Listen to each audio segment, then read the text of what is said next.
आप देख रहे हैं भारत का सर्वश्रेष्ठ न्यूज चैनल भारत समाचार।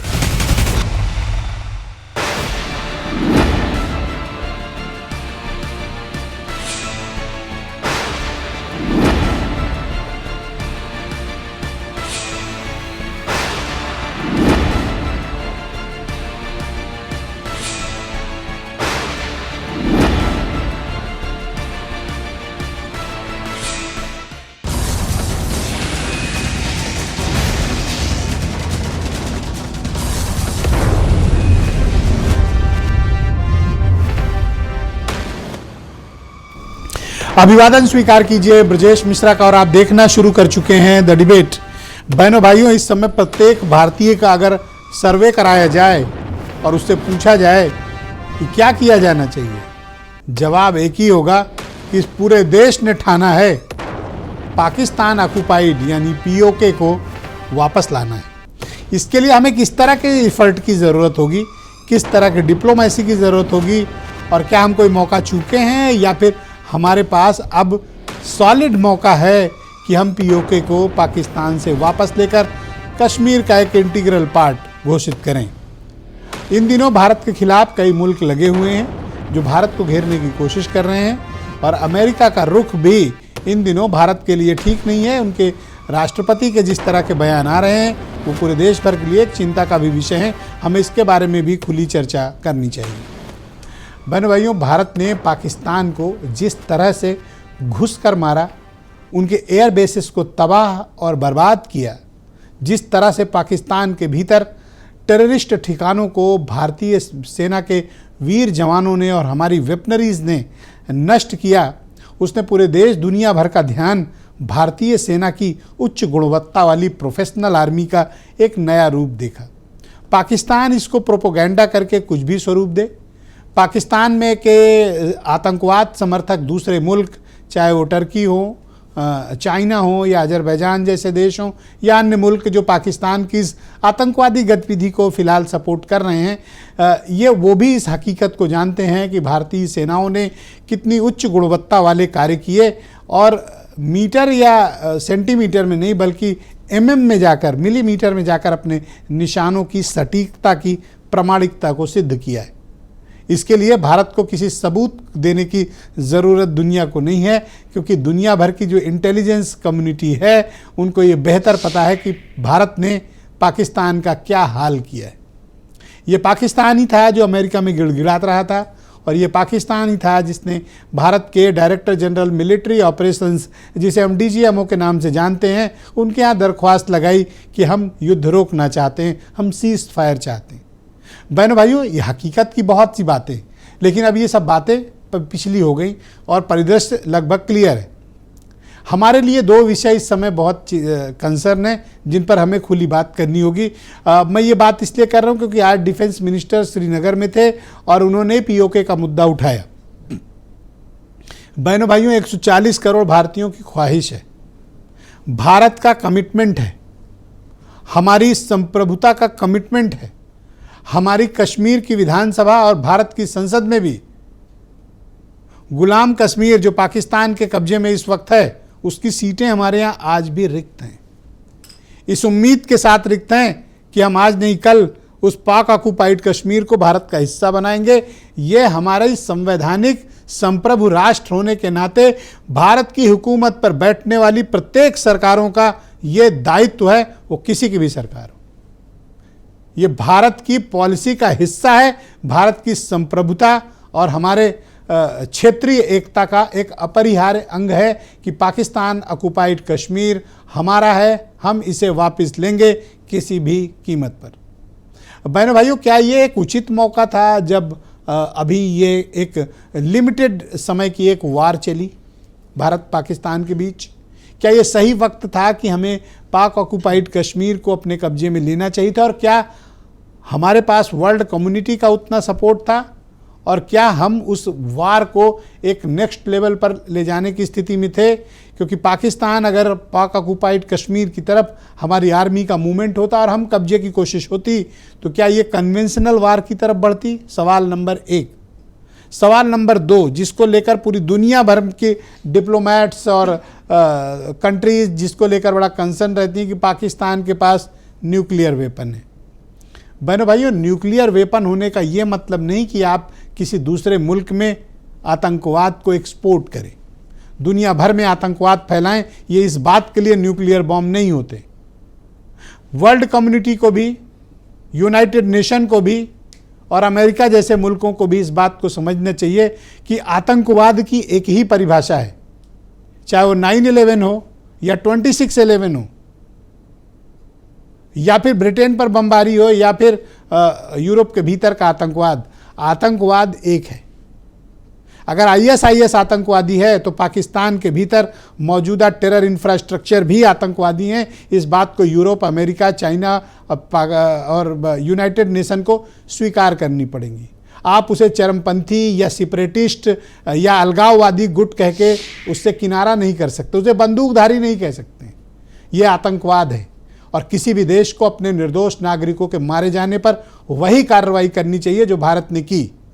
और ऐसा हमको यूनाइटेड नेशन का चार्टर हमें अधिकार देता है एक संप्रभु राष्ट्र के नाते कि अगर हमारी सीमाओं पर खतरा है, हमारी क्षेत्रीय अखंडता प्रभावित हो रही है, हमारी संप्रभुता पर हमला है और हमारे निर्दोष लोगों का खून हमारी ही धरती पर आतंकवाद के जरिए फैलाया जा रहा है, हम माकूल जवाब देने के लिए अधिकृत हैं।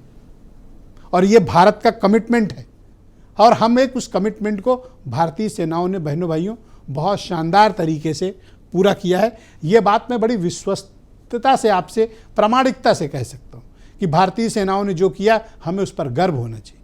घुसकर पाकिस्तान को मारा, पाकिस्तान के साउथ में भोलारी एयरबेस को भी उड़ाया, रहीम यार खान एयरबेस को भी उड़ाया और सबसे बड़ा उनका इस्लामाबाद के ठीक निकट उनका सबसे बड़ा एयरबेस कमांड सेंटर, जहां उनकी न्यूक्लियर आर्म फैसिलिटी और जहां से पाकिस्तान का प्रधानमंत्री भी फ्लाई करता है, नूर खान एयरबेस, हमने उसको अभी तो सांकेतिक तौर पर उड़ाया है। हमारी मिलिट्री के पास वो कैपेबिलिटी थी कि हम ये पूरा का पूरा एयरबेस तबाह, बर्बाद, नष्ट और ख़त्म कर सकते थे। ये भारतीय सेनाओं की ताकत थी। उनकी एक भी मिसाइल हमारे यहाँ नहीं गिरी, हमने सब इंटरसेप्ट किया, सबको गिराया। और मुझे एक दिन एक लेफ्टिनेंट जनरल साहब भी हमारे साथ डिबेट में थे, उन्होंने कहा 1 2 नहीं 300 मिसाइलें पाकिस्तान ने मारी होंगी, जिसके अवशेष आज भी आपको श्रीगंगानगर, राजस्थान के इलाके में, कश्मीर के इलाके में मिल रहे होंगे। एक एक को इंटरसेप्ट किया और हमने गिराया। ये हमारी एयर डिफेंस सिस्टम है। लेकिन बहनों भाइयों, कई मुल्क हमारी खिलाफत में खड़े हुए, जिसमें चीन और टर्की तो सबसे आगे हैं और उनसे भी ज़्यादा कारनामे इन दिनों अमेरिका के राष्ट्रपति कर रहे हैं। हर 4 घंटे में उनको बयान जारी करने की एक बीमारी सी हो गई। वो इस बात को लेकर छाती पीट रहे हैं और छाती फुला रहे हैं कि उन्होंने मध्यस्थता करा दी या उन्होंने समझौता कराया, उन्होंने सीज फायर कराया। जी नहीं, ना अमेरिका हमें डिक्टेट कर सकता है, ना हमारी संप्रभुता पर, और ना हमारे यहाँ हो रही आतंकवादी घटनाओं को इस तरह से प्रश्रय दे सकता है। अमेरिका किसी भी तरह भारत और पाकिस्तान को एक तराजू में नहीं तौल सकता। एक देश के रूप में भारत की जो पोजीशन है, हम देश दुनिया भर की 4थी सबसे बड़ी अर्थव्यवस्था हैं। अमेरिका के डिक्टेशन पर भारत नहीं चलेगा, ये बात तय है। और मुझे उम्मीद है कि भारत सरकार इस बात का करारा जवाब देगी। जिस तरह का आचरण और जैसा व्यवहार अमेरिका के राष्ट्रपति इस वक्त कर रहे हैं, हमको डिप्लोमेसी के लेवल पर, हमको ट्रेड के लेवल पर, हमको कॉमर्स के लेवल पे और हमको डिफेंस पार्टनरशिप के लेवल पर भी बहुत खास ध्यान रखना पड़ेगा। अगर हम F-35 लेने की डील करके आए हैं 35,000 करोड़ की, तो हमें उस पर जल्दबाजी अब करने की ज़रूरत नहीं है। हमें भी अमेरिका का रुख देख कर ही उस डील को आगे बढ़ाना चाहिए। उस डील को मैं तो कहता हूँ सस्पेंड कर दिया जाना चाहिए तब तक जब तक अमेरिका के राष्ट्रपति अपना बयान और रुख में कोई परिवर्तन नहीं करते। बहनों भाइयों, आज इसी विषय पर हम डिबेट को आगे बढ़ाएंगे। कुछ स्टेटमेंट आप सुने, फिर परिचर्चा आगे बढ़ेगी। I don't want to say I did, but I sure as hell helped settle the problem between Pakistan and India last week, which was getting more and more hostile. And all of a sudden you'll start seeing missiles of a different type. And we got it settled. I hope I don't walk out of here and 2 days later find out that it's not settled, but I think it is settled. And we talked to them about trade. Let's do trade instead of do war.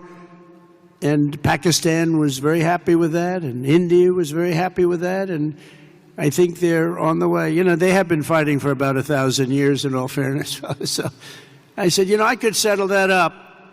I can settle anything. हमारे प्रधानमंत्री ने यह भी साफ कर दिया है, आतंक और बातचीत कदापि एक साथ नहीं चलेंगे, और अगर बात होगी तो आतंकवाद पर होगी और पाक ऑक्युपाइड कश्मीर पर ही होगी, और अगर बात होगी तो आतंकवाद पर होगी और पाक ऑक्युपाइड कश्मीर पर ही होगी। तो बहनों भाइयों, आज की इस पर चर्चा को हम आगे बढ़ाएंगे। आलोक अवस्थी उत्तर प्रदेश में भारतीय जनता पार्टी के प्रवक्ता हैं, सुनील साजन समाजवादी पार्टी के प्रवक्ता, कर्नल आरपी सिंह मेरे साथ इस वक्त कार्यक्रम में मौजूद हैं, मनीष सिंधवी उत्तर प्रदेश में कांग्रेस कमेटी के प्रवक्ता, former group captain Indian air force doctor Kunwar JPS Chauhan हमें ज्वाइन कर रहे हैं, और विदेशी मामलों के एक बहुत खास एक्सपर्ट डॉक्टर किरोरी सिंह भी हमें डिबेट में मौजूद हैं। मैं आप सबका बहुत शुक्रगुजार हूं कि आप सब ने अपना कीमती वक्त आज की परिचर्चा के लिए निकाला। आलोक अवस्थी जी, कार्यक्रम की शुरुआत आपसे, क्या ये सही वक्त था कि हम पाक ऑक्युपाइड कश्मीर को अपने में मिलाते? क्या पॉलिटिकल लीडरशिप इसको असेस करने में चूक गई? देखिए, पाक ऑक्युपाइड कश्मीर भारत का अभिन्न अंग है और हमारी संसद ने इस पर प्रस्ताव पास किया हुआ है। तो यह बात तो निश्चित है कि एक ना एक दिन पाक ऑक्युपाइड कश्मीर भारत का अंग बनेगा। बात जहाँ से बिगड़ी थी कि लोगों ने कहा कि अमेरिकन राष्ट्रपति के दबाव की वजह से समझौता हुआ।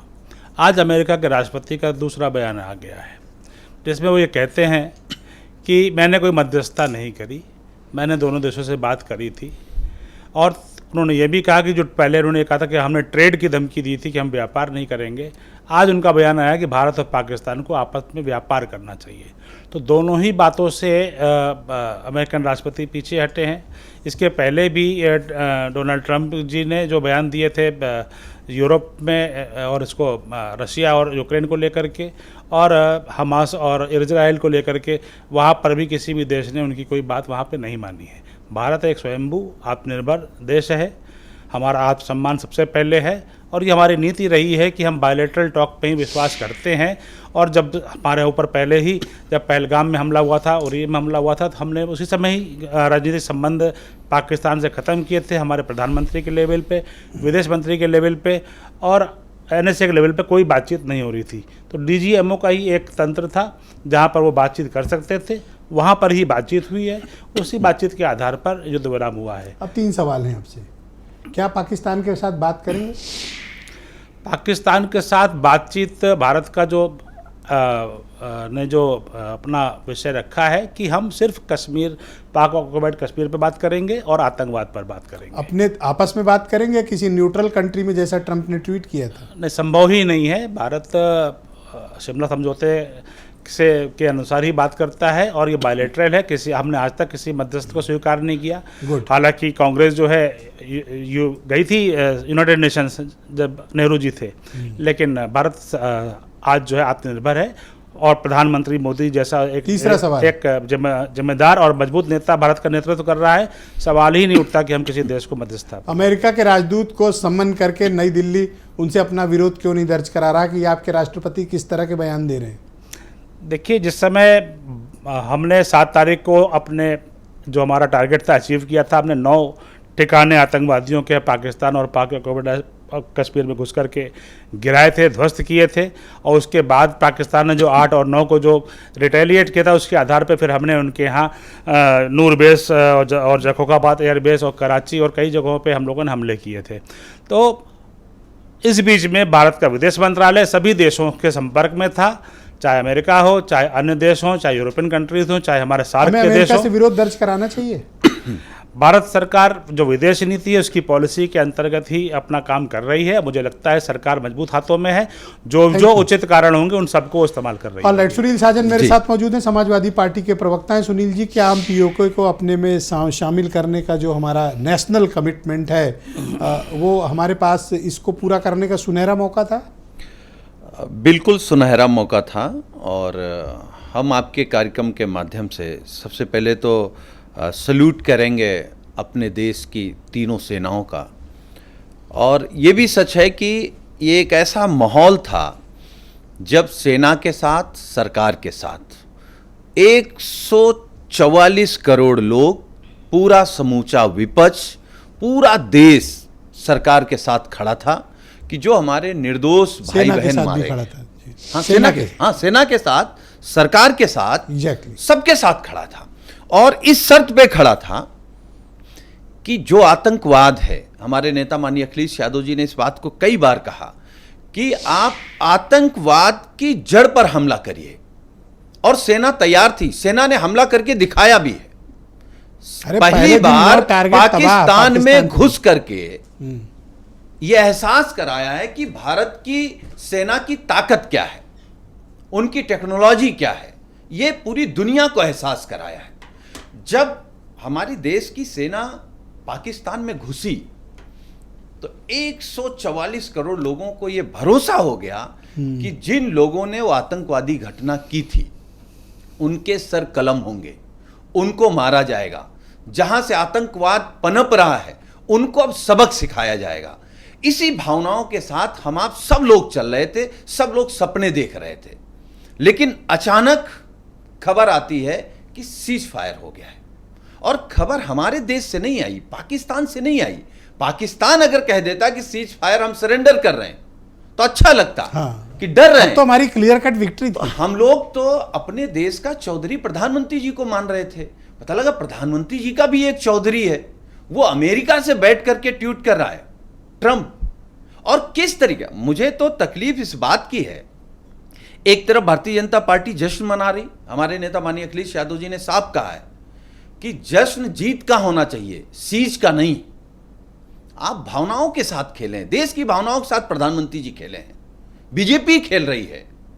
अरे जब आपके साथ सब खड़े थे किस बात का डर था? और आज भी भाई हमको तो याद है, यही हमारे आदरणीय आप क्या चाहते हैं कि प्रधानमंत्री जी, अमेरिका हमारे आदरणीय प्रधानमंत्री जी जब अमेरिका गए तो हम लोगों ने उनका नारा भी सुना, अब की बार ट्रंप सरकार, my friend Trump, Modi ji ने कहा। और वो मोदी जी को लगातार अपमानित कर रहा है आदमी। भाई अगर मोदी जी के लिए कुछ बोलेंगे तो हमारे प्राइम मिनिस्टर है भाई, स्वाभाविक है ना 144 भाई, करोड़ लोग बीजेपी के लोगों देश का हाथ को होकर तकलीफ, हम विरोध करेंगे। बीजेपी के लोगों को तकलीफ हो ना हो, हमारी बीजेपी कोई से नरेंद्र मोदी का विरोध नहीं है, हमारी तो भारत के प्रधानमंत्री के लिए ऐसी बात हाँ ठीक बात, हमारी बीजेपी से वैचारिक लड़ाई हो सकती है, लेकिन हमारे प्रधानमंत्री को आप अपमानित करेंगे, लगातार अपमानित कर रहे हैं। आज सुबह उन्होंने क्या कहा आईफोन एप्पल कंपनी को कि आप भारत में निवेश नहीं कर सकते। वो कंपनी जो भारत में एक साल में 1.5 लाख करोड़ रुपए कमाती है और इतने फोन बेचते हैं, और इतने फोन बेचते हैं, और हमारे प्रधानमंत्री जी अभी भी चुप बैठे हैं जब पूरा देश आपके तो क्या साथ चाह रहे हो? है। अमेरिका झगड़ा करने? नहीं, झगड़ा नहीं करें। अमेरिका कौन है? आइडिया है ना। हम झगड़ा करने की बात नहीं कर रहे हैं, लेकिन सुपर पावर है भाई अमेरिका, साहब। अरे सुपर पावर है तो हमको बेइज्जत करेगी, हमारे प्रधानमंत्री को बेइज्जत करेगी, देश के सबसे 144 नहीं झगड़ा करोड़ कर लोगों सकते के आप। भावनाओं से खेलेगी। नहीं, सबसे झगड़ा नहीं कर एक सकते ना। दूसरी बात, अभी कोई मैं गली मोहल्ले बीजेपी की लड़ाई नहीं है। भाई ट्रंप कह रहे हैं कि पाकिस्तान से व्यापार करिए, मतलब पाकिस्तान जो आतंकवाद को पनाह दे रहा है, हमारे निर्दोष लोगों को मार रहा है, हम उससे युद्ध करेंगे कि व्यापार करेंगे? हमारे देश में जब स्वाभिमान पर चोट आती है तो हमारे देश के किसी भी धंधा फिर कोई व्यक्ति के खून में व्यापार नहीं है। अगर व्यापार की बात अगर कोई कर रहा है और बीजेपी इसको बर्दाश्त कर रही है तो हम इस बात का विरोध कर रहे हैं। थैंक यू सर, बहुत शुक्रिया। मैं डॉक्टर किरोरी सिंह जी को आमंत्रित करता हूं, वो बेहतर व्यक्ति हैं जो इस विदेश नीति के बारे में और जो कुछ भी दुनिया भर में चल रहा है इसके बारे में अपने विचार रखेंगे। डॉक्टर किरोरी सिंह जी, आपका स्वागत।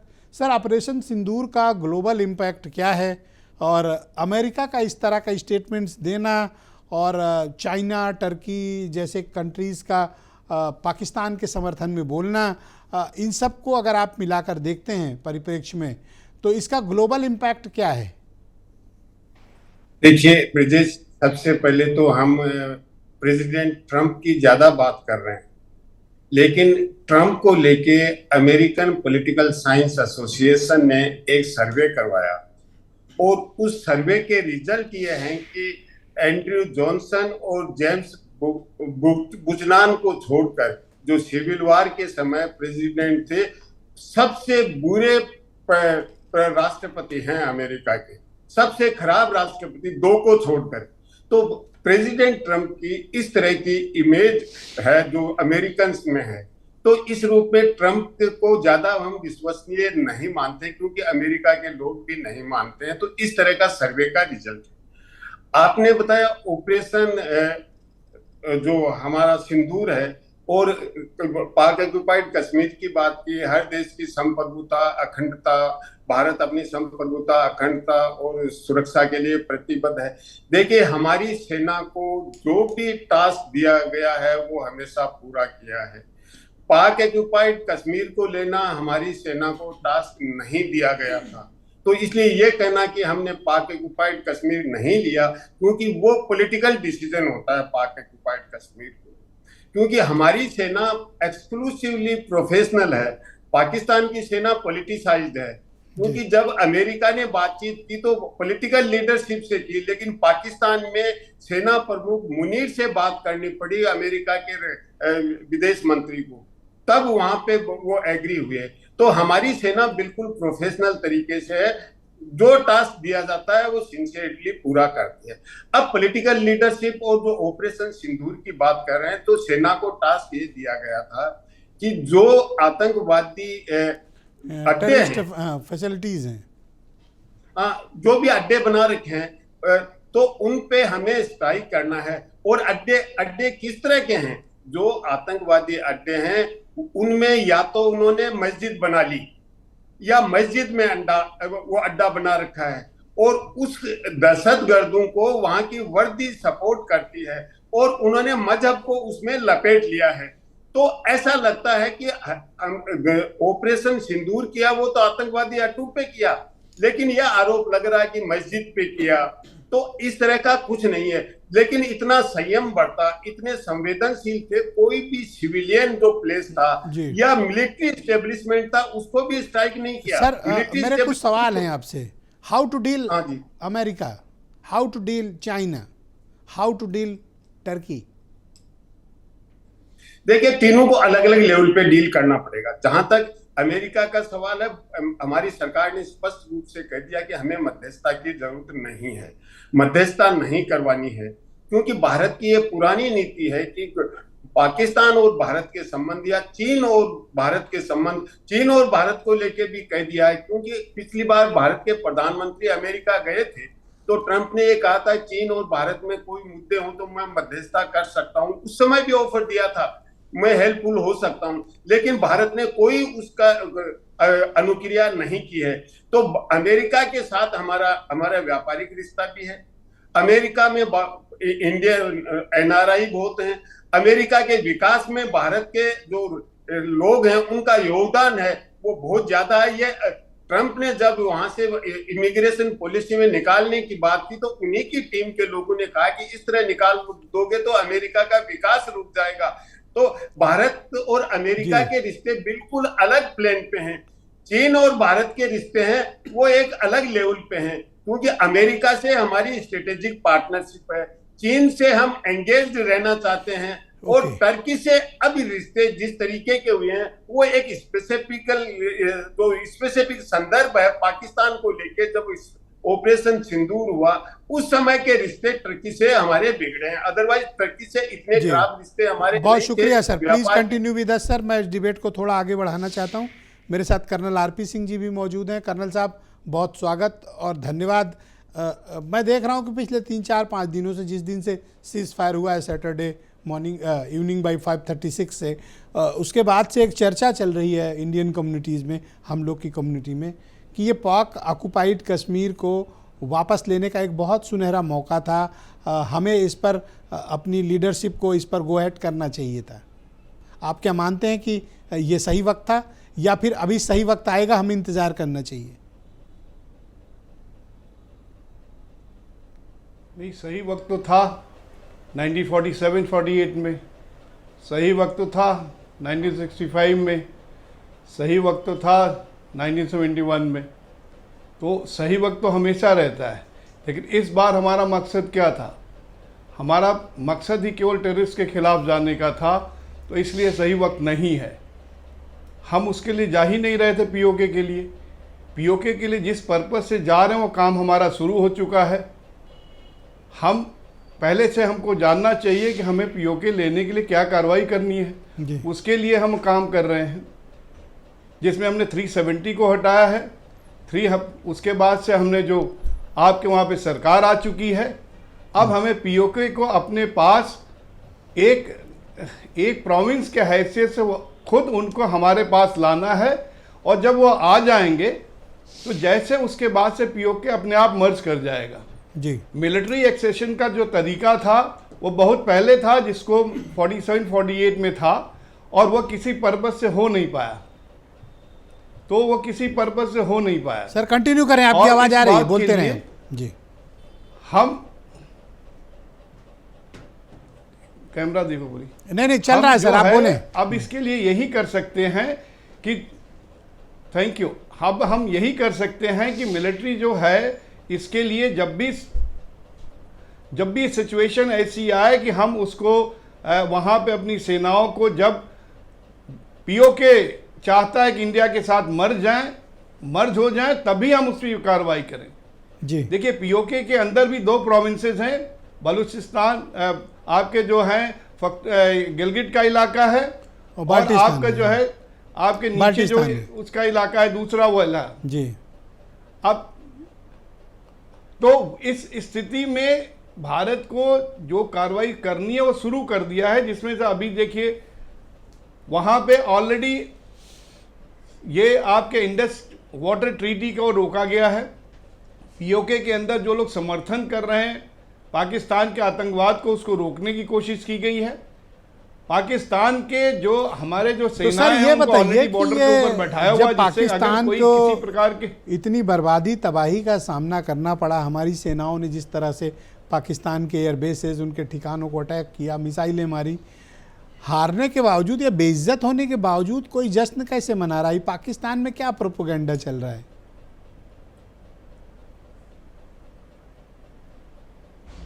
नहीं, पाकिस्तान में जश्न इस बात पे चल रहा है कि उन्होंने जो अपने बातें वहाँ पे बताई हुई हैं कि हमने इंडिया के 2 राइफल गिरा दिए हैं, हमने श्रीनगर के ऊपर अटैक कर दिया है, हमने आदमपुर के ऊपर अटैक कर दिया है, और सबसे बड़ी जश्न इस बात के कि इंडिया के इंटरनल लोग ही उससे अटैक तो तब होता है जब आप कहीं बम मार दें, हमारी एयरबेस गिरा लेते, हमारा आदमपुर एयरबेस उड़ाते, जैसे हमने नूर खान उड़ाया, हमारा श्रीनगर उड़ाते, जैसे हमने रहीम यार खान गिराया, तब मैं मानता कि इनकी आर्मी में दम था। ये तो कायरों की फौज है सर। ये चुटपुटिया वाले ड्रोन पता है सर कितने के मिलते हैं? 1200 रुपए हो, लेकिन अमेजॉन पे अभी आप ऑर्डर करिए 1200 में ड्रोन मिलेगा सर। नहीं, जो ड्रोन नहीं, वो तो एक भी फोटोग्राफर यहाँ चलाने लगा है ड्रोन। उस तरह के ड्रोन चलाने का तो रिवाज अब हर जगह पे होने लगा है, तो वो उस चीज को तो हम नहीं फोटोग्राफर कह रहे हैं, लेकिन जो ड्रोन उन्होंने चलाया है वो उनका चाय की दुकान वाला ड्रोन रखता है, वो ड्रोन उनका ड्रोन कितने कस्टमर चाय पी रहे हैं, समोसा खा रहे हैं, नजर रख सके, ड्रोन चलाता है वो, मालूम है कि नहीं आपको? ताकि कस्टमर पैसा देके। आपके लखनऊ के कितने वीडियोज आ गए हैं जी, जो लखनऊ के वीडियोस देखे, जो केसर बाग और आपके जितने भी आपके ओल्ड हिस्टोरिकल प्लेसेस हैं, और आपके जो गोमती नगर के सीन है। शुक्रिया सर। मैं डिबेट को आगे बढ़ाना चाहता हूं। Doctor Kunwar JPS Chauhan, former group captain, Indian air force हमारे साथ मौजूद हैं, और उनको कॉम्बैट का बड़ा एक्सपीरियंस है, फाइटर प्लेन्स वगैरह उड़ाने का भी बहुत ज़बरदस्त अनुभव है चौहान साहब को। बहुत शुक्रिया चौहान साहब हमारे साथ जुड़ने के लिए। इतने एयरबेस उड़ाए जाने के बावजूद कोई कैसे बेशर्मी से जश्न मना सकता है? आप लोग कभी ये सोचते हैं इस बात को कि पाकिस्तान की एयरफोर्स इतना जो बेइज्जत हुई, इसके बावजूद जश्न किस बात का है? देखिए, सबसे बड़ी बात ये, एक हमारा ऐसा पड़ोसी है जो कि उसके दिमाग का, उसके होशो हवास का, या अपने आप पे कंट्रोल किसी भी उसके अंग का, चाहे वो सेना हो या किसी के ऊपर किसी का कोई भी अपना कंट्रोल नहीं है। एक दूसरा चलाता है। जो देश हमारा पागल ऐसा हो कि जो कि आतंकवाद को अपना डेवलपमेंट समझता हो, जो देश ऐसा हो कि उसके देश के टुकड़े हो गए हों और उसको अपनी जीत सर, आतंकवाद का ODOP चल रहा है पाकिस्तान में सर, 1 डिस्ट्रिक्ट 1 प्रोडक्ट। कोई जैसे मोहम्मद पाले है, कोई LET पाले है, बड़ा मतलब अद्भुत बिल्कुल, खेल है सर उनका। मतलब कई बार तो लगता है कि देखो कि बिजनेस है, कोई ये सब करके बिजनेस करता है सर चौहान साहब। बिल्कुल बिल्कुल। पाकिस्तान का हमने टुकड़ा कर दिया, बांग्लादेश अलग कर दिया, लेकिन उन्होंने क्या किया, उसको ही वो जीत बताते हैं। अपने लोगों को उन्होंने वीरता और विजय पदक दिए। हमने जो हमारे कारगिल का युद्ध हुआ था उसके अंदर उसे अच्छी तरीके से पटकनी दी, दुनिया जानती है, वो खुद जानते हैं, लेकिन वहां भी उनको जो है बड़ी मालाएं पहनाई गई और उनके लोगों को जो हारे अच्छी तरीके से जुटाए गए पूरे विश्व के अंदर, उनको अच्छा, आज मैं मेडल ट्विटर पे देख रहा था, एक यूजर ने लिखा कि जब सब युद्ध हारे हो तो ये मेडल किस बात के टांक रखे, ये कहाँ से मिले? मतलब ये थोड़ा अजीब बात है। पर सर एक सवाल और है मेरा, आप तो एयरफोर्स में रहे, इतने समय तक कॉम्बैट वगैरह में रहे, अगर किसी देश के 7, 8, 9, 10 एयरबेस उड़ा दे कोई दुश्मन की सेना, तो इसको सर किस तरह से लिया जाना चाहिए? आप होते तो क्या कैसे महसूस करते इसे? ये किस तरह का अटैक था और इससे इसकी रेपुटेशन कितनी खराब हुई?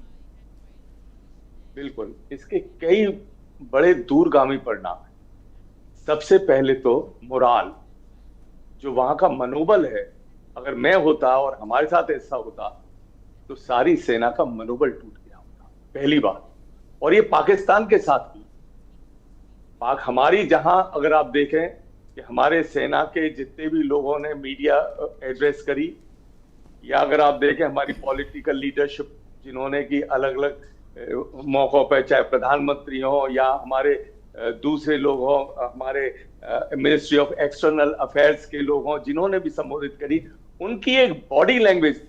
मीटिंग के फोटो देखिए, एक जो था एक अलग ही एक उनके बिल्कुल आभा एक जिस तरीके से फूटती है उस तरीके से, और प्रसन्नता का, और एक वो था, yes we have done it, we will do it, and still we are already, हमने जो है इस बात की हमने वो कर रखी है। सर ये कितनी बड़ी बेइज्जती है कि आपके एयरबेस दुश्मन की सेना उड़ा दे, वो भी आपके हार्ट में नूर खान जैसा जगह पे।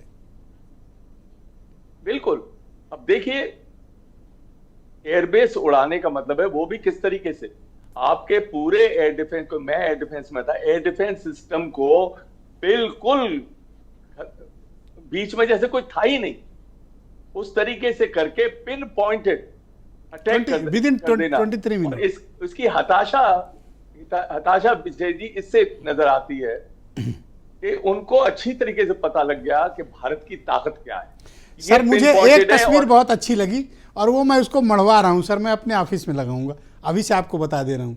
उनका जो एक एयरबेस था ना, उसका रनवे जो उड़ाया गया और उसमें जो कुआं बना ना सर, मैं अपने केबिन में लगाऊंगा वो तस्वीर। सर वो मेडल है सर, उससे बड़ा कोई मेडल नहीं हो सकता सर।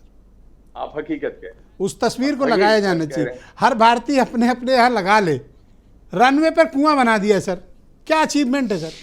पता नहीं क्यों इस देश के लोग, इनको तो जश्न मनाना चाहिए। कुआं बना दिया रनवे पे सर, क्या अचीवमेंट है सर। क्रेटर है वो, क्रेटर भी छोटा क्रेटर नहीं है, जितना चौड़ा और गहरा है, और रनवे को अच्छी तरीके से बिल्कुल देखिए कितना कुआं प्रॉपर बना है सर, 15-20 मीटर का कुआं है सर। बड़ी खुशी हुई तस्वीर देख के सर, अचीवमेंट है तरीके से कई और ठिकाने उसी तरीके से हमने क्या पिन पॉइंटेड अटैक रहा होगा। मैं तो अप्रिशिएट करता हूं, क्या गाइडेड मिस अटैक था सर। सेंटीमीटर नहीं mm तक फिट हुआ है, बीच पूरा रनवे में कुआं बना दिया सर। क्या शानदार तस्वीर है सर। पता नहीं क्यों उस तस्वीर को कम लोग, मैं तो अपने कहूंगा उस तस्वीर को खूब चलाया करो, वो मेडल है हमारे लिए, सबसे बड़ा मेडल। शुक्रिया sir, please continue with us sir. Manish Hindavi मेरे साथ मौजूद हैं, कांग्रेस कमेटी के प्रवक्ता हैं।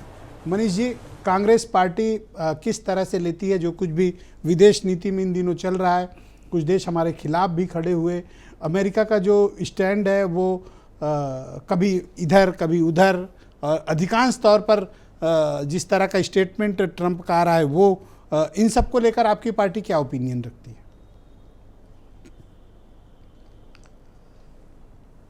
पहलगाम का दुर्भाग्य, जरा वो गड्ढे वाली तस्वीर निकाल लेना भाई, दिखाना है थोड़ा, निकाल के रखो उसको।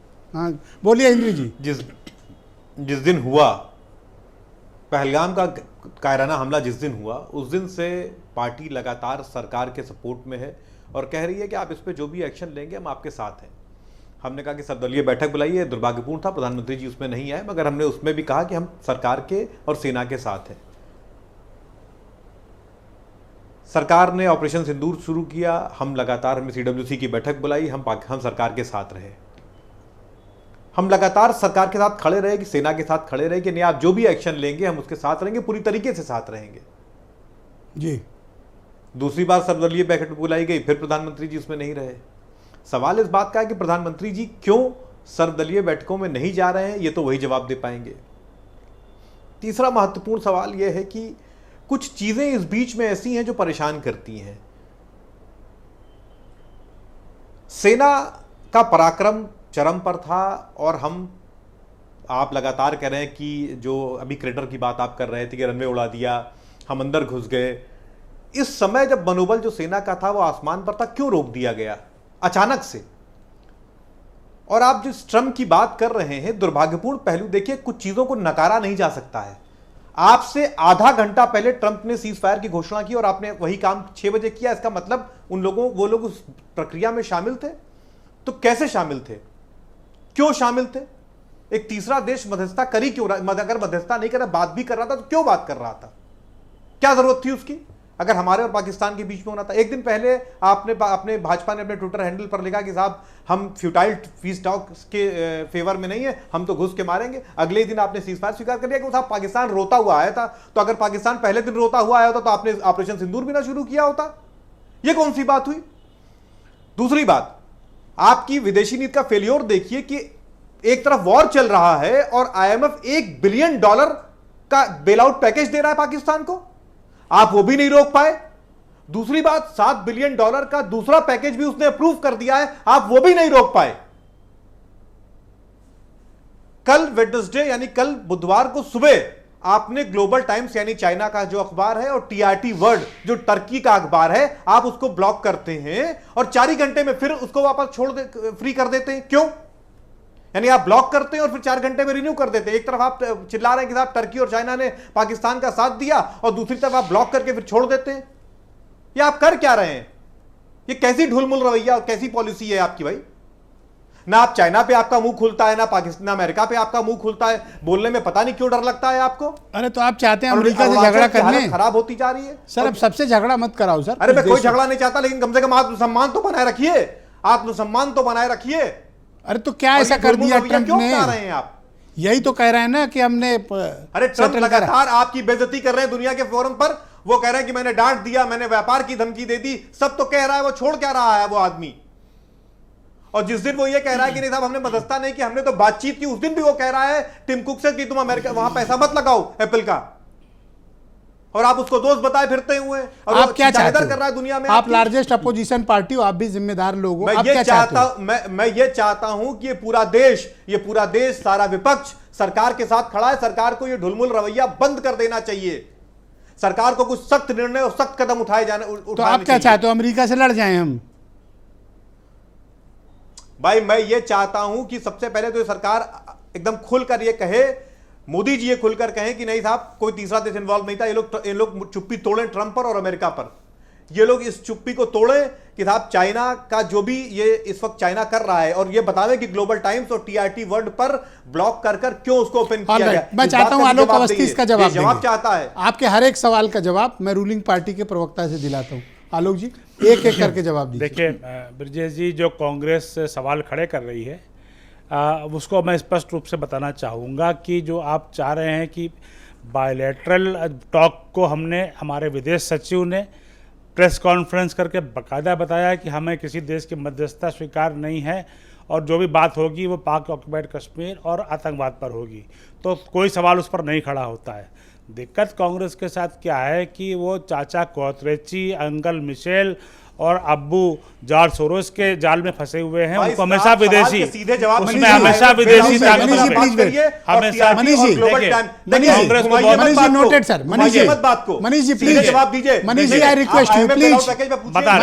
मनीष जी मैं आपसे निवेदन करता हूं, आपको मैं समय दूंगा, आप रख लीजिए, उत्तेजना ना दिखाएं सर, जवाब सबका आएगा, मैं वायदा करता हूं। बोलिए। देखिए अब्बू जॉर्ज सोरोस की बात की तो कितने छलने लगे। अभी अंकल सैम की बात करके उनकी बात को कोट कर रहे हैं आप बराबर, यहाँ पे भारत पे की अस्मिता पे हमला कर रहे हैं, और क्वात्रोची जॉर्ज सोरोस की कट के हाथों में कठपुतली तरह आप नाच रहे थे। भारत एक स्वयंभू देश है, भारत ना रुकेगा ना झुकेगा, और ना ही कोई उसको जो है रोक सकता है। मेरा स्पष्ट रूप से ये कहना है कि हमने 1971 में भी जब लड़ाई हुई थी तो रेजोल्यूशन यूएनएससी में पास हो, और हमारे खिलाफ कई रेजोल्यूशन आ गए थे जो कि रशिया ने वीटो किए थे। लेकिन इस बार यूएनएससी के अंदर एक भी, यूनाइटेड नेशन के अंदर एक भी रेजोल्यूशन भारत के खिलाफ नहीं आया। एक इस्लामिक वर्ल्ड का OIC संगठन है जो इस्लामिक देशों का संगठन है, हर बार वो भारत के खिलाफ रेजोल्यूशन पास करता था और भारत की निंदा करता था। इस बार एक भी उस OIC के फर्म पे वहाँ पर कोई भी रेजोल्यूशन भारत के खिलाफ पास नहीं हुआ। सबसे बड़े जो मुस्लिम देश हैं सऊदी अरब और ईरान, उन्होंने भारत का समर्थन किया और आतंकवाद की निंदा करी है। तो भारत की डिप्लोमेसी पाकिस्तान को अलग थलग कर चुकी है और ये हम सब ने देखा है।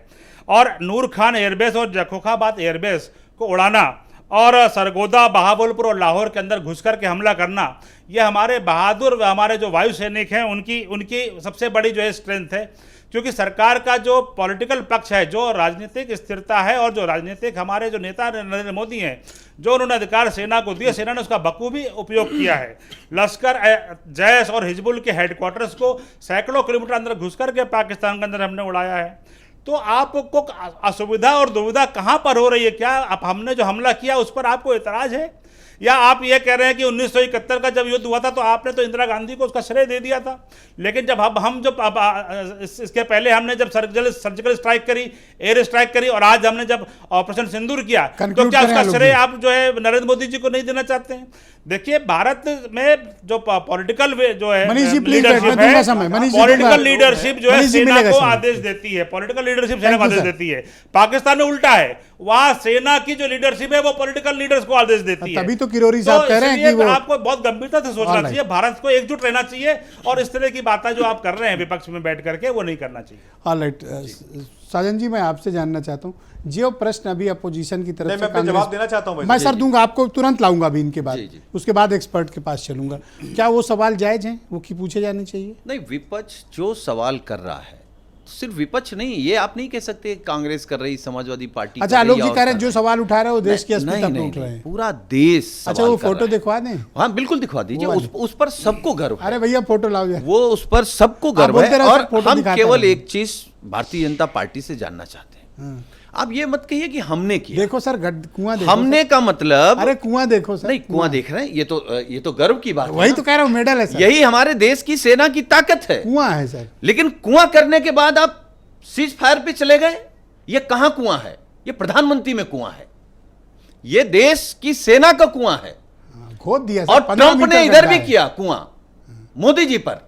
जिस तरीके से हम तो ये कह रहे हैं, आपने भी कहा कि क्या अमेरिका से हम लोग युद्ध कर लें, यही बात अगर स्वर्गीय अटल बिहारी वाजपेयी जी ने सोचा होता, जब अमेरिका का राष्ट्रपति कह रहा था कि पाकिस्तान का प्रधानमंत्री आके बैठा है, आप भी आ जाइए, तब अटल जी ने क्या कहा कि जब तक हम अपनी चीजें सुलझा नहीं लेंगे तब तक हम एक इंच भूमि वापस एक इंच भूमि वापस नहीं लेंगे, वापस नहीं लेंगे। तब अटल जी नहीं डरे अमेरिका से।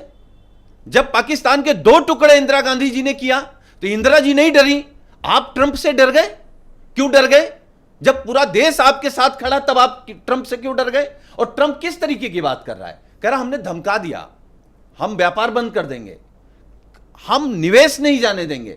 और अभी भी प्रधानमंत्री जी की चुप्पी। और मेरा जो बेसिक सवाल है, जो पूरे देश का सवाल इशू है, नहीं, जो प्राइम मिनिस्टर को बोलने का मतलब समझ रहे हैं, फिर वो बात फिर हाथ से निकल जाएगी सर। प्राइम मिनिस्टर का बोलने का मतलब है जो पूरे देश का अपमान ट्रंप कर रहा है, तो प्रधानमंत्री जी नहीं बोलेंगे तो कौन बोलेगा? एक प्रश्न है, और तब प्रधानमंत्री जी नहीं बोलेंगे जब समूचा विपक्ष उनके साथ खड़ा है। क्या आप मत डरिए। एक बेसिक सवाल का उत्तर ले लीजिए। जब मिशन सिंदूर आया तो हमारा केवल एक ही मानना है कि सेना को जो सरकार ने टारगेट दिया, सेना घुस करके मार के आई। लेकिन जिन लोगों ने सिंदूर छीना हमारी बेटियों का, बहनों का, क्या वो आतंकवादी मरे, हाँ, पकड़े गए? बहुत अच्छा प्रश्न है हाँ, आपका सर 20 सेकंड पहली बात तो आपको अमेरिकन राष्ट्रपति ट्रंप का आज का बयान सुन लेना चाहिए।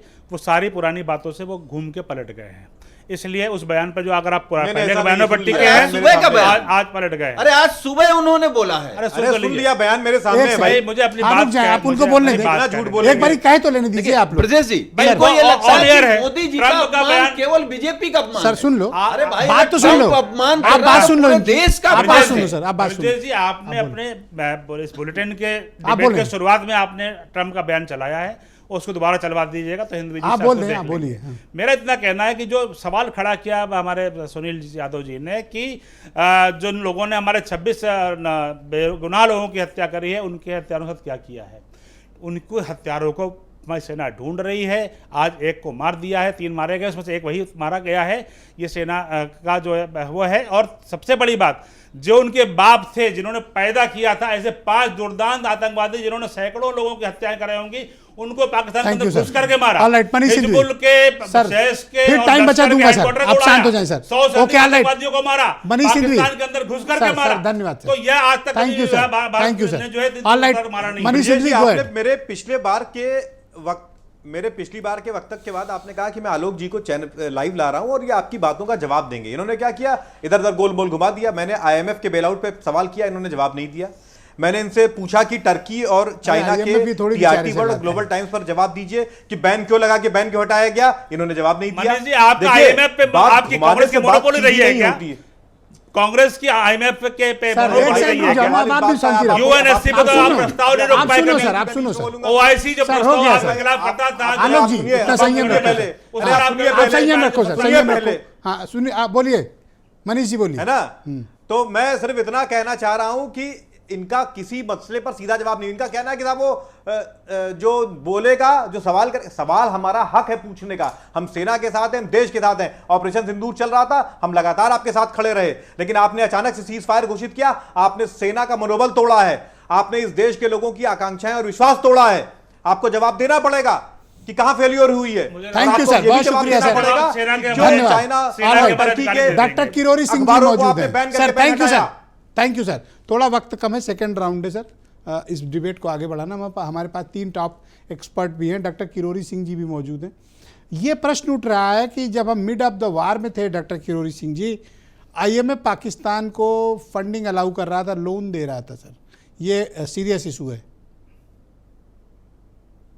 देखिए ब्रजेश जी, लोन की प्रक्रिया पहले से चल रही थी और वो लगभग फाइनल स्टेज पे था, केवल फाइल अप्रूव होना था। और उस स्टेज पे भारत ने जो प्रयास किया, क्योंकि भारत के वोट का नंबर बहुत कम है, तो भारत अकेला रोक नहीं सकता था। लेकिन वो जो अभी जो डिबेट में मेन इश्यू आया है कि हमने जो ऑपरेशन चल रहा था उसको क्यों रोका, उस परिस्थिति के बारे में बिल्कुल एक्सप्लेन करना चाहूंगा हमारे सब साथियों के लिए। देखिए, आरपी सिंह साहब ने एक बात सही की कि पाक ऑक्युपाइड कश्मीर को लेके एक प्रक्रिया चल रही है, हम प्रक्रिया के थ्रू लेंगे, ऐसा नहीं है कि जाके कब्जा करके दे दिया। तो आरपी सिंह साहब की बिल्कुल सही बात थी, लेकिन किन परिस्थितियों में हुआ उसको हम समझने की कोशिश करेंगे। आखिरी 15 घंटे थे, 10 तारीख को रात की 2 बजे से लेके 5 बजे तक शाम को जो कुछ घटनाक्रम हुआ, उसको अगर हम समझे 3 महत्वपूर्ण बात हुई। एक तो ये जो बाद में अफवाह निकली कि पाकिस्तान नेशनल कमांड अथॉरिटी की मीटिंग कर रहा है, उसका मतलब है पाकिस्तान एटॉमिक पावर का यूज कर सकता है। दूसरी एक और आया कि पाकिस्तान में एटॉमिक रेडिएशन हो गया है, क्योंकि सरगोदा में भारत ने स्ट्राइक किया और वहां से जो किराना हिल है वहां उनका न्यूक्लियर अरेजन है, वहां पे कुछ हो गया है, तो उसकी वजह से रेडिएशन हो गया है। वो भी पाकिस्तान ने एक फेक न्यूज चलाई, जो मीटिंग की थी वो भी फेक न्यूज चलाई। और फिर तीसरी एक चीज और हुई कि अमेरिका का जो इमरजेंसी रेस्पॉन्स प्लेन है, जो B350, वो पाकिस्तान के ऊपर आया है, क्योंकि न्यूक्लियर में रेडिएशन हो रहा है, न्यूक्लियर पावर यूज हो रहा है। पूरी दुनिया में अलर्ट इश्यू हो गया, पूरी दुनिया परेशान होने लग गई। चाइना के विदेश मंत्री ने भी हमारे नेशनल सिक्योरिटी एडवाइजर से बात की, पाकिस्तान के विदेश मंत्री से बात की, ब्रिटेन के प्रधानमंत्री कीर स्टारमर भी एक्टिव हो गए, तो पूरी दुनिया एक्टिव हो गई। और उन परिस्थितियों में ट्रंप ने कहा कि हमें इंटेलिजेंस अलर्ट मिला है, इसलिए हमने ये प्रयास किया। अदरवाइज एक दिन पहले वो कह रहे थे कि ये तो दोनों का अपना बिजनेस है, वही मुझे भी हैरानी हुई। तो कल तक वो आदमी कह रहा था कि साहब ये इनका मामला, हम क्यों बीच में पड़े। हाँ, तो फिर उन्होंने पूरी दुनिया को बचाने के लिए कहीं न्यूक्लियर, जो कि पाकिस्तान की स्ट्रेटेजी थी, और उस स्ट्रेटेजी में पूरी दुनिया फंस गई। और इसीलिए हमारे प्रधानमंत्री इतनी बड़ी इंटेलिजेंस कम्युनिटी होती है, CIA जैसी वर्ल्ड की बेस्ट इंटेलिजेंस ऑर्गेनाइजेशन है, एक फेक न्यूज पर अमेरिका का राष्ट्रपति कूद पड़ेगा सर, थोड़ा पॉसिबिलिटी, मतलब ये बात हजम नहीं होती। देखिए, ये बात आप बिल्कुल इन्हें सही कह रहे हैं, लेकिन जो थ्रेट था, जो अलर्ट था, न्यूक्लियर पावर का यूज होना पूरी दुनिया की बर्बादी का था। एवरीवन नोस कि CIA चाइना पाकिस्तान को चलाता है सर, CIA का स्टेशन चीफ और उनका वही पाकिस्तान का असली मालिक है, उनको कैसे नहीं पता होगा। ये तो बिल्कुल आप सही कह रहे हैं, पेंटागन का कहीं न कहीं फेलियर है, ऐसे अलर्ट में नहीं आना चाहिए। लेकिन अमेरिका में ट्रंप और पेंटागन के बीच में भी आजकल बहुत ज्यादा मिसअंडरस्टैंडिंग चल रही है। क्योंकि पेंटागन वो पुराने पैटर्न पे चलता है, ट्रंप उसको नए तरीके से बहुत शुक्रिया सर, थैंक यू सर। मैं डिबेट को थोड़ा आगे बढ़ाना चाहता हूँ। कर्नल RP सिंह जी भी मेरे साथ मौजूद हैं। कर्नल साहब, ये बार बार धमकी आती है और कंसर्न आता है कि साहब उनके पास न्यूक्लियर बॉम्ब है, न्यूक्लियर बॉम्ब है, ये कब तक न्यूक्लियर रख के ये आतंकवाद को इंडस्ट्री की तरह चलाएगा। हमें कुछ तो इसका वैकल्पिक तरीका निकालना ही पड़ेगा सर, ये न्यूक्लियर रख के धमका नहीं सकता सर, ब्लैकमेलिंग है ये तो। नहीं, धमका नहीं रहा, बल्कि एक तरह से कह लीजिए जैसे कि खिसियानी बिल्ली खंबा नोचे या बंदर घुड़की कहिए, क्योंकि उनके पास और कुछ रहा नहीं है। और जो हमने अभी किया है, एक तरह से समझ लिए उनको सबक सिखा दिया है कि जहाँ पे न्यूक्लियर है हम वहाँ पहुँच जा सकते हैं। ये एक तरह से वेपन है। और रही बात ये कि POK को हमको लेने की जो बात हमारी हम सुन रहे हैं अभी बातचीत में, इसका सिंपल सा तरीका ये है कि हमें जिस तरह से हमने बांग्लादेश को आज़ाद कराया, क्या POK को आज़ाद कराने के लिए POK तैयार है? क्या गिलगित-बाल्टिस्तान तैयार है? क्या आपके POK के आपके जो आज़ाद कश्मीर जो बोल रहे हो क्या तैयार है? हाँ सर, तैयार हैं। कश्मीर का जो अभी वो तो बेचारे जहन्नुम में रह रहे हैं सर। POK की जो तस्वीरें आती हैं देखकर रोना आता है कि बेचारे कितने वही तो मैं कह रहा हूँ, जब वो जहन्नुम में रह रहे हैं तो अपने आप को सुविधा है। जब जो गवर्नमेंट यहाँ पे गवर्नमेंट कार्रवाई कर रही है, अपने आप वो मर्ज कर जाएंगे। हमारे भाई बहन वहाँ पे रहते हैं, इधर आ जाएंगे। मुझे तो हृदय से तकलीफ होती है जब मैं उनकी तस्वीरें देखता हूँ, बिल्कुल मर्ज कर जाएंगे। मचलता है कि इन बेचारों को वो सुविधा मिले जो आलोक अवस्थी सुनील साजन को रहेगी ही नहीं मिल रही है। मैं सिंपल सा कह रहा हूं, तब LOC की रेखा रहेगी नहीं, लोग इधर से उधर ऑटोमेटिकली आ जाएंगे। खत्म करो और हमें कोई किसी प्रकार का प्रतिबंध लगाने की जरूरत ही नहीं है। मैं और ये जो अभी वहां पे सरकार है इतना अच्छा काम कर रही है, तो उसको हमें बढ़ावा देना चाहिए। बिल्कुल सर, मैं तो चाहता हूँ कि बढ़ावा जब देंगे, मैं तो चाहता हूँ सर कि सेना के साथ उसके काम करें। मैं और आप एक साथ चलेंगे वहाँ छुट्टियां मनाने सर। हाँ, सबको नहीं है, मैं तो जा रहा हूँ अगले महीने बॉर्डर एरिया पे, आपको चलना चलिए मेरे साथ। सर मैं तो तैयार हूँ, आलोक जी को और सुनील जी को भी ले लेते हैं।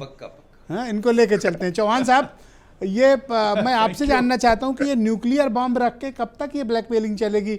ये तो दुनिया भर के लिए कंसर्न का विषय है। अगर जैसा किरोड़ी साहब कह रहे हैं, डॉक्टर किरोड़ी सिंह जी, कि वो फेक अलर्ट देकर एक इमरजेंसी सिचुएशन क्रिएट कर दी गई, इज इट ट्रू? देखिए, गीदड़ भभकी कोई भी दे सकता है। हम अब मिलिट्री पॉइंट ऑफ व्यू से स्ट्रैटेजिकली अगर हम इस इशू पे बात करें, तो पाकिस्तान और विश्व अच्छी तरीके से जानता है कि अगर वो अपनी न्यूक्लियर आर्सनल्स को फेंकेगा किससे? मिसाइल से।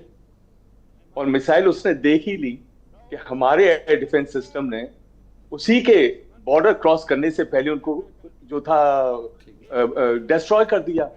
तो अगर डिस्ट्रक्शन पाकिस्तान के अंदर न्यूक्लियर मिसाइल्स का होता है, तो सबसे ज्यादा नुकसान किसको होगा? पाकिस्तान अच्छी तरह, दूसरा पाकिस्तान ये भी अच्छी तरह जानता है कि जितने भी उसके न्यूक्लियर इंस्टॉलेशंस हैं, वो हमारे हिट लिस्ट के अंदर, हमारे वॉर प्लान के अंदर उनके सारे के सारे पोजीशंस मार्क्ड हैं। और हमें सर, ज्यादा मैं तो समय नहीं कहता हूं लगेगा। कि इसके पहले वो फ्यूज कंडक्टर लगाएं सर, उन्हीं के यहाँ विस्फोट कर दो सर। अगर ये बात उठती है तो ये भी होगा, जी ये भी होगा। Thank दूसरी you, बात sir. तो एक मैं छोटा करना चाहता हूं, अभी Sir. चर्चा चल रही थी कि हमने इसको अंतिम वहां तक क्यों नहीं ले गए, आगे क्यों नहीं ले गए। देखिए, ये गली मोहल्ले की लड़ाई नहीं है जिसके अंदर ही किसी ने हमको गाली दे दी, हम उसके गाली देना शुरू कर वार दें, बहुत या serious लत काम लेके है, उसे sir. पैर तोड़ना शुरू कर I do दें। agree. ऐसा लो अपने पैर ही तोड़वा बैठो। सर देखो, चाइना- जब वार पे जाओगे सर, कर मेरे साथ दक्षिणी कमान के लेफ्टिनेंट जनरल AK सिंह साहब कल थे, एक बड़ी अच्छी बात की, मैं बड़ा इंप्रेस हुआ। उन्होंने कहा जब वार होता है मिश्रा जी, तो कैजुअलिटी के लिए भी तैयार रहना। ये मत बिल्कुल। सोचना कि सिर्फ उधर ही कैजुअलिटी होगी, अपनी तरफ भी तैयारी रखना कुर्बानी देने की। वार कोई बच्चों का खेल नहीं है सर। बड़ी ऊंची बात उन्होंने कही, और वो एक पूरी की पूरी कमान को लीड कर चुके हैं, तो मैं तो उनकी बात को सर लिख के रख लिया कि हमें तैयार रहना चाहिए। बिल्कुल। ये क्या हर घंटे मनोबल बढ़ाते घटाते हो? वार है तो वार है, मरेंगे या मारेंगे सर, इस जज्बे के साथ आगे बढ़ना। बिल्कुल। जैसे अभी मैं देखिए, आपको कुआं फौजी के वाली साथ फोटो तो ये दिखा अगर रहा वो हूं, सर। अगर फौजी के साथ तो ये है कि अगर युद्ध है तो इससे बड़ा त्योहार हाँ, नहीं सर। हो सकता। कैजुअलिटी के लिए भी तैयार रहेंगे इससे सर। बड़ा ऐसा कोई- थोड़ी है कि हम उनके 100 बिल्कुल। मारे, हमारे एक भी नहीं होगा। होगा सर, अगर उस 300 मिसाइलें फेंकी, एक भी हम पे नहीं गिरी, मान लीजिए 500 डालते, एक दो तो गिर जाती, पर नहीं गिरी सर। देखो, ये हमारे एयर डिफेंस की काबिलियत है। हमने सर जितनी मारी ये सब इसलिए ठिकाने नहीं पे गिरी। लगी सर। विजय जी, इसलिए नहीं गई, जब आप इस जज्बे के साथ लड़ते हैं कि एनीथिंग, अगर मैं मर भी जाऊं तो ये मेरा सर परम भारतीय सौभाग्य सेना होगा। जिंदाबाद सर। मैं आप सबका अभिनंदन करता हूँ जिंदाबाद। और धन्यवाद भी देता हूँ। और चलते समय वो कुएं वाली चलाए, हाँ लाओ भाई जरा फोटो लाओ वाली। ये पाकिस्तान का रहीम यार खान एयर बेस है, उनका बहुत महत्वपूर्ण है, जहाँ वो F-16 वगैरह रखते हैं। जरा उसका वीडियो चलाओ भाई, चलाओ चलाओ, दिखाओ। देखो कितना बड़ा कुआं, ये रनवे है, बीच रनवे, देखो कुआं बन गया है। यहाँ से F-16 उड़ाते हैं। आप कहाँ से उड़ाएंगे बताओ? क्या खेत में उतार के उड़ाएंगे? ये ट्रंप लेके उनको उड़ा देगा। खत्म कर दिया पूरा। देखो ये मेडल है सर, देखो कितना बड़ा कुआं है सर, बीच रनवे। मुझे कल एक इंडियन एयरफोर्स के टॉप एक कमांडर जुड़े थे, वो बता रहे थे इसको ठीक करने, सिर्फ लैंडिंग के लिए बनाने में 10 दिन लगेगा और पूरा ऑपरेशनल करने में महीना भर। वार फुटेज पे काम होगा तब, नहीं तो उड़ा नहीं पाएंगे ये सर। देश की सेना की ताकत दर्शा है रहा सर। है। ये फोटो है सर। बहुत शुक्रिया आपका, बहुत बहुत धन्यवाद। और मैं अपने दर्शकों का भी बहुत धन्यवाद प्रकट करता हूं कि आप सबने अपना समय आज की परिचर्चा के लिए दिया। बहुत शुक्रिया, धन्यवाद, नमस्ते।